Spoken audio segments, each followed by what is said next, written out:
Yep, this is actually lining up perfectly. It does depend if we have enough fighters online. I was just talking to Grace about that.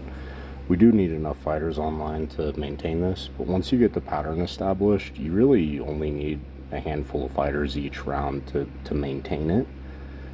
So this is actually coming together pretty nicely. Just as long as other commanders are on the same page and can sustain this. We do need C2T. C2S opens soon, I think within like 10 minutes or something. If green gets it, that's okay, because we can race green back for that tile. But we really don't want red to get it, so we do need to take C2T. D2T after that. I should actually probably pause D2T just so all the traffic is directed to C2T. But from there, D2S will have 20%. It's not necessarily a huge priority to close D2S right away. From there, B2T is already opening. Renji's almost done with it. So B2T we're going to lose to red, which is fine though, because we actually have timer advantage from all of this into the center. A1 and D1 are obviously open currently. B1 opens before B2S or C1, so we'll be able to take B1 as well, which will leave red on the moving out of the center as we take control of the center, right? The other cool thing though here is that B3Z, B3Y, B3X, and B3V are all currently open right now. A3Z opens in about an hour. A2T we closed about an hour ago, so we have an hour advantage from A2T to A3Z, and from there it's this pattern. So red will be able to escape the center, but they have nowhere to go from there, and we can match them here.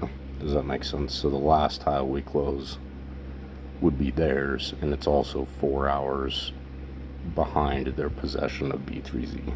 Does that make sense? Green is actually helping us over here.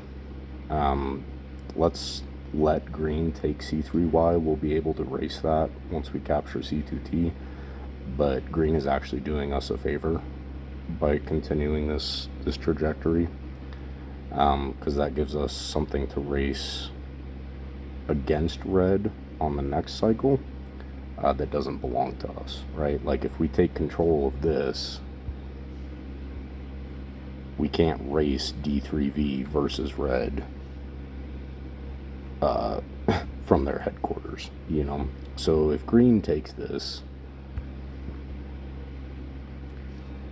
and we can hold D2S for 5 minutes or so after green takes, we can actually race against red on a green tile, on a tile that green controls. Does that make sense? So that gives us something to race back onto. This is actually coming together pretty well, just as long as we maintain this pattern.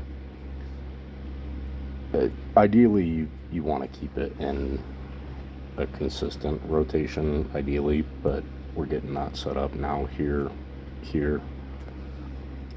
These we can close whenever, but there's really no rush. We have 2 or 3 hours between C1, A2, A2T, B2S, so there's really no rush to close A1 or D1, just as long as we do it before we lose support on the other 2 rings.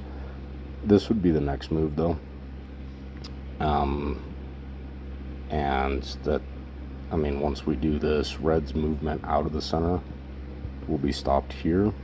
They can get over here, but they're not going to get very far. Their movement out of the center is done, and they're definitely going to lose control of these 4th ring B sectors after that. So getting there, definitely starting to set up the rotation. From there, and this will be reset, so I'll have a little bit more attrition to help you guys map this out. Continue the same rotation from stuff that's open currently. And if yellow takes that in the meantime, that's perfect. It doesn't really matter who takes it. It'll just give us something to to race red back on that isn't the tile that we currently possess. Does that make sense? C2 and D2 are the immediate moves. A1 and D1 whenever. It depends on how many fighters we have. They can close whenever, but it's really not a rush. Red can't move off of those tiles until our second ring stuff opens. So if we take another 2 hours, we're going to lose some victory points, but it's not like we're playing for first place anyways. So we're going to lose some VP.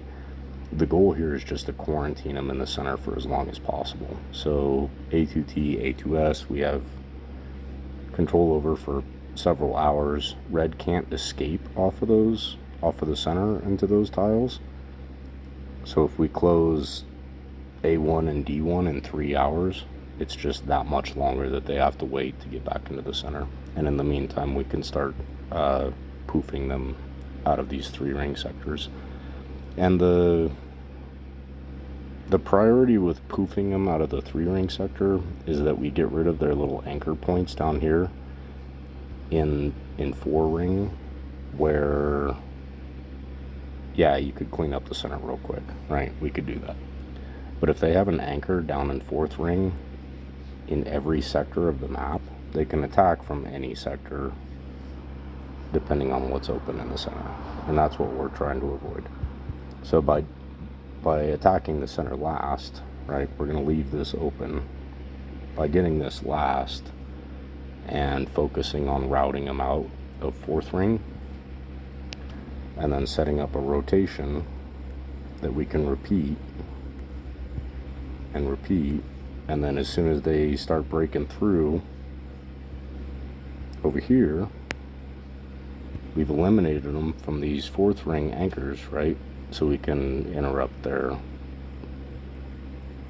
movement to catch us on the revolution that follows. Does that make sense?